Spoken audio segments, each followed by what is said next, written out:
Laura White. How are you, Laura? You know what? It's like so cool when we get to talk marketing together.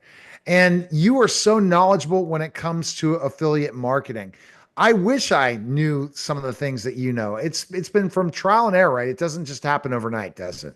No, it doesn't. It took a lot of time to learn all this stuff, but it is absolutely worth it. And I can say that I'm very knowledgeable about it now. So our topic today, which is I think is really interesting, Mhm. is passive affiliate marketing versus active affiliate marketing. What's the difference? Ooh. Well, the difference is one's producing and the other one's doing, it's got that passive effect happening right now. So let's take an example. A passive affiliate marketing would be something like doing a blog. You're posting it and then you put affiliate link in it, right? But then you might want to, with the affiliate, you might be going live on social media. So here's one that you produce and you just let it go. And the other one you actually have to show up live. Here's another example. What about YouTube videos? You do YouTube, it's evergreen content, right? You just people go look at it. If they love it, they're going to binge watch your stuff, right? But affiliate is your DMing conversations. It's you're actually taking the action now where the videos have already happened. Pinterest would be a good one. Pin your links and you do a Pinterest, it's done, it's set, and then people just constantly watch over it. But I might be doing a TikTok reel. I might be doing something where I'm doing a live, but then I'm going to put my link in there. Does that make sense? Yeah. And so in a passive way, you're hoping in a way through Mhm. spending all the time creating that content that people are going to take action. And what percentage do you think, or not percentage, what do you see when we talk about passive affiliate marketing, the success rate? It's more about showing it's about creating the content, right? And content that converts, which you teach. It does. It does. And you know what? I think it involves a lot of different things. Your personality, how great your content is. So here's the thing. As you can see, I'm very animated, I'm charismatic, and it's like I do better with lives. I get more sales doing lives. If I can talk to you, if I can get on a call with you, my closing rate is like about 70, 80%. But when I do lives for whatever platform, I do better there. But then you might have someone that really gets into CapCut and they really make their videos either animated or, if you're just sitting here all the time doing a video and you're just monotone, it's not going to do well. But if you're moving around and doing all that kind of stuff, you're going to actually do better. So I can't tell you which one's actually better for different people. I will say most of the time, and especially with me, is when I do a live, like I do a live video. I go live on whatever platform, Facebook or TikTok or YouTube. I do better on that. So it just depends on you, your personality, and the kind of content you make. That's wild. Yeah, Yeah. that's Yeah. for sure. And active live just works better, right? In a lot It of ways. does. It does because then you can engage with people, when they ask questions and stuff. And I really like that. So, another way of passive looking at it is focusing on search and research animation, your emails that you're doing. That's passive versus if I put out a piece of content, focus on personal interaction.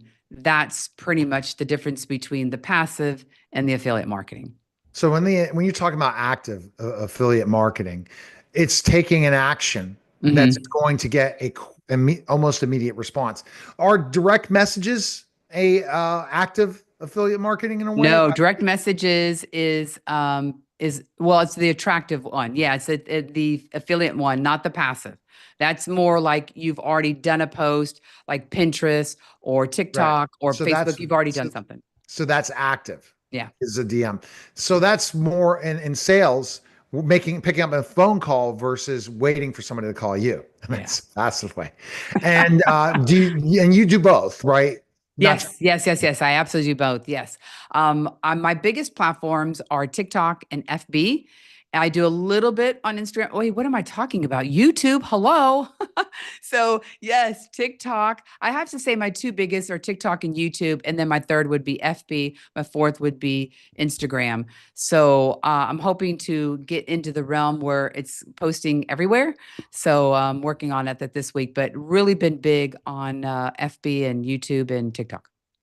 Yeah, it's important to to be out there because you never know who's going to see you. No, And, it's not. and you have stories where you would never think somebody finding your affiliate link, right?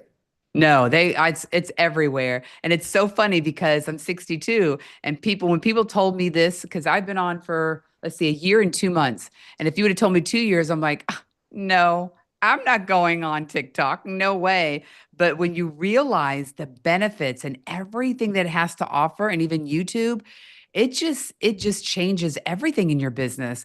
It's like, don't think of age. Just go out and do it. It's just like anything. If anybody says that I can't do something, I will prove them wrong. I guess I'm kind of competitive. I'm like, no, I know it can work. And especially it's all about your mindset. But those are huge platforms.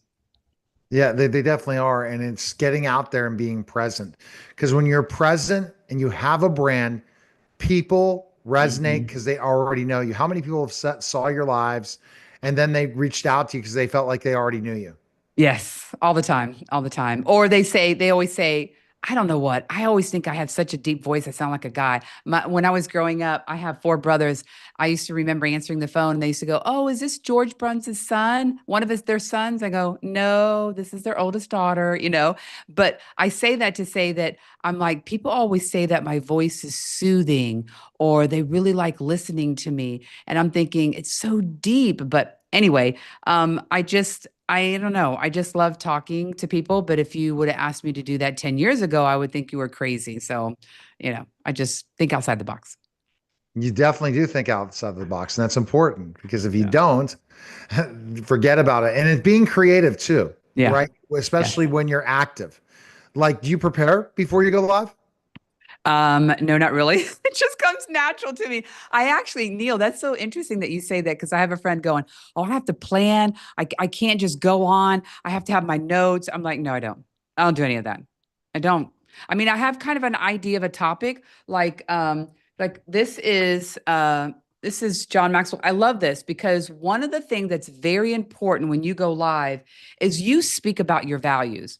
And so John Maxwell gives you like 44 cards. These are all values, but you pick five, and those values are you. I'll do stuff like this or leadership or whatever, and I'll talk about that topic, and then I'll do a little commercial and talk about what I'm going to sell or what I'm promoting, and then I'll go back to teaching because that's just who I am about teaching. But I say that to say this is I'll pick something, I have my mind on that, and then I just go. I don't have any notes, but that's of 15 years of doing this. It just comes natural to me. And natural is important. Yeah. Yeah. That's It's for being sure. authentic, being real. Just being real, not just you kind of say, okay, this is a topic, let's go. Yeah. In so many ways. What keeps people, do you really watch when you first did lives to see how many people were watching and stuff, or you kind of just stayed focused on whoever your audience was? At the beginning, yes, I worried about who was there, who's staying, who's jumping off. Why are they jumping off? Now I don't care. If one person shows up, which is very rare that it never happens, but if one person showed up, I'm going to give it my all. I'm going to give it my all because you never know who's behind the scenes.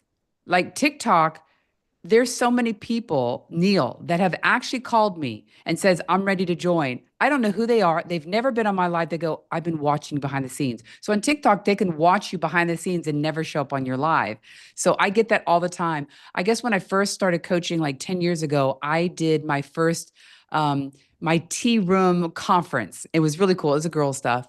And there were people that showed up and didn't even know them. They go, "I've been following you for you." I'm sorry. And, "Oh, great." And so have you been interactive? She goes, "No, I don't interact. I don't do anything, but I've been following you and I'm so glad to be here on your tea conference or whatever." So you just never know who's listening. So every time you show up, every time you do a post, every time you do a reel, be your authentic self and show up like there's 1,000 people there.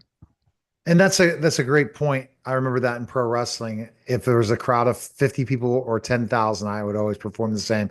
And on Clubhouse, I did that where I'd have Yeah. some rooms 300 people and some rooms there was only seven. But out of those seven, one of them ended up becoming a sale.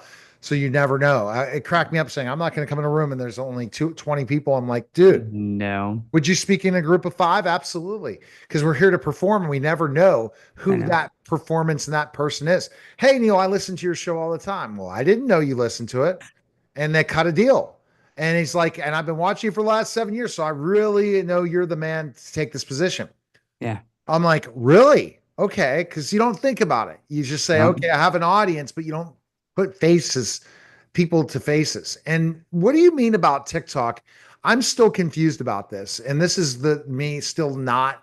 I'm going to explore TikTok more and more because I'm going to be doing a lot of lives for my Right. clients, being Right. like kind of their spokesperson because I know how to build their followers and get the right people and then go live. Right.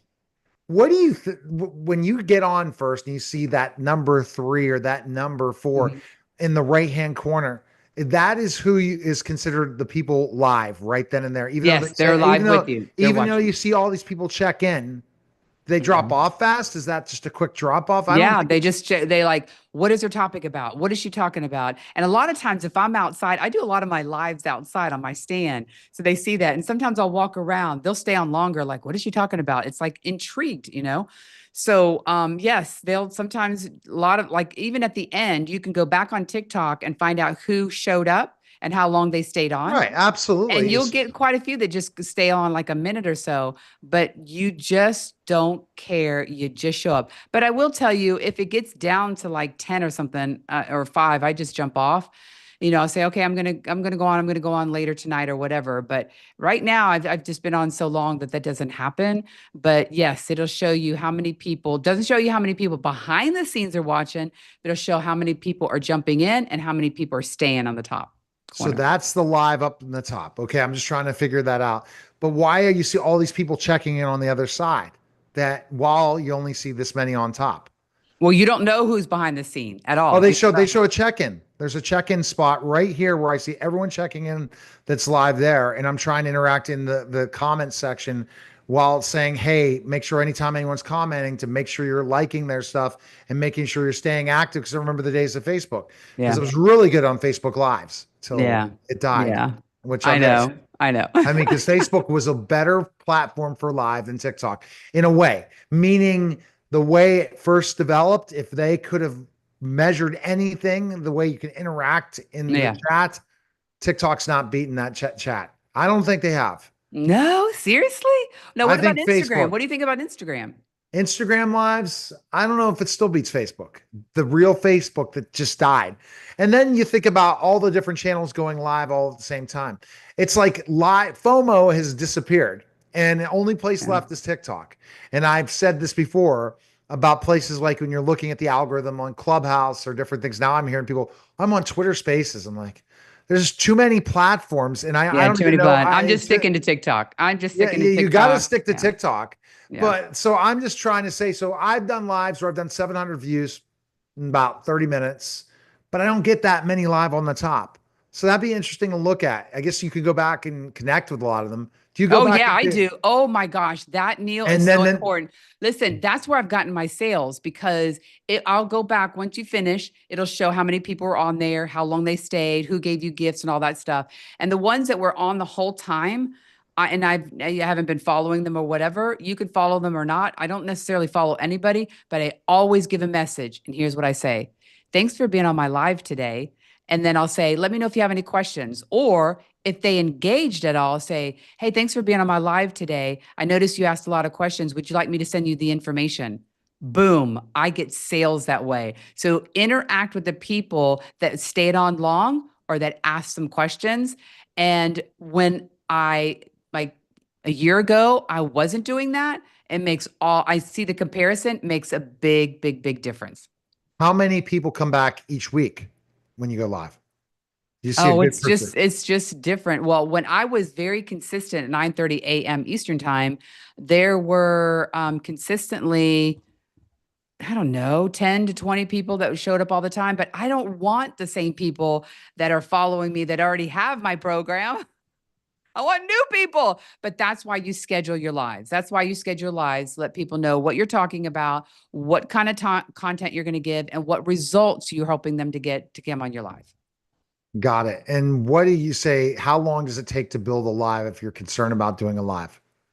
If you want to build your live, you should have a moderator that's clicking that heart button because every time you get to 1,000, it pushes it out. You get to 2,000, the algorithm pushes it out, and your moderator should be engaging. If you want to grow quick and fast, and you want to get a lot of people on, That's a great way to do it, is to have a moderator. And that means two people logged in the same time, right? No, no. A moderator is someone that you have given permission or not. You don't have to. And they're on there and they're just pounding that screen, getting you hearts. Okay. It's hearts. It's hearts. It's hearts and gifts. Hearts and gifts. And that grew pretty fast for you. So I think that people Yes. would look at, again, this is the home shopping network, the newest home shopping network, TikTok. So I think that if you're looking at how do you sell your affiliates live, this is going to be interesting, especially if you have an affiliate product. How do you go in and provide a live that gets people to take action? What if they have a book? What do you do in lives? And we should talk about that next week. Yeah, definitely. All Next right. week. Oh, All stay right. tuned. All right. Best place to go. Is Laura at laurawhite360.com. Contact me and I would love to have a conversation with you.